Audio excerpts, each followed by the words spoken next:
విజయవాడ శ్రీ కనకదుర్గమ్మ రథయాత్ర విశాఖలోని చెప్పల్పాడు గ్రామానికి చేరుకుంది. ఇక ఈ సందర్భంగా గ్రామంలో చండీ హోమం, సామూహిక కుంకుమార్చన కార్యక్రమాలు జరిగాయి. ఈ నెల 14న విజయవాడ నుంచి బయలుదేరిన కనకదుర్గమ్మ రథం మొట్టమొదటిసారిగా తమ ఊరిలో పర్యటించడం ఆనందంగా ఉందని బీజేపీ యువమోర్చా అధ్యక్షుడు నాగరాజు అన్నారు. ఇక ఈ కార్యక్రమంలో 4వ వార్డు కార్పొరేటర్ ఏడుకొండలు ఇంకా పెద్ద ఎత్తున గ్రామ ప్రజలు పాల్గొన్నారు.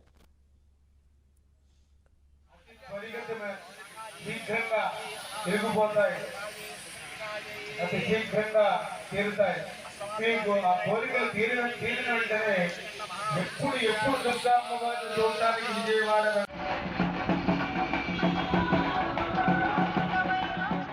మరి 14వ తేదీన విజయవాడలో బయలుదేరినటువంటి దుర్గమ్మ రథం అంటే ఉత్తరాంధ్రలో పర్యటనలో భాగంగా మా చేపలపాడ విచ్చేసి 4వ వార్డులో ఊరేగింపుగా ఇక్కడ తీసుకొచ్చి ఇక్కడ సండే యోగం అనే యోగంలో పాల్గొని అలాగే దీపారాధన కూడా కార్యక్రమం చేయడం జరుగుతుంది.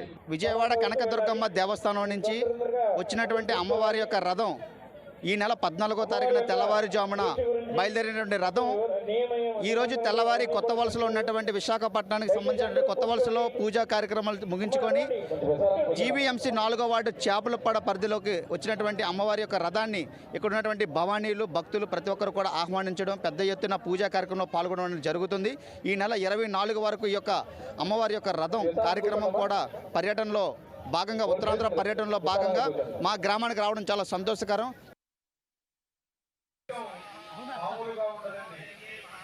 అద్భుతంగా ఉంటుంది. మన యొక్క కోరికలన్నీ కూడా అతి త్వరితగతిన శీఘ్రంగా తిరిగిపోతాయి, అతి శీఘ్రంగా తీరుతాయి.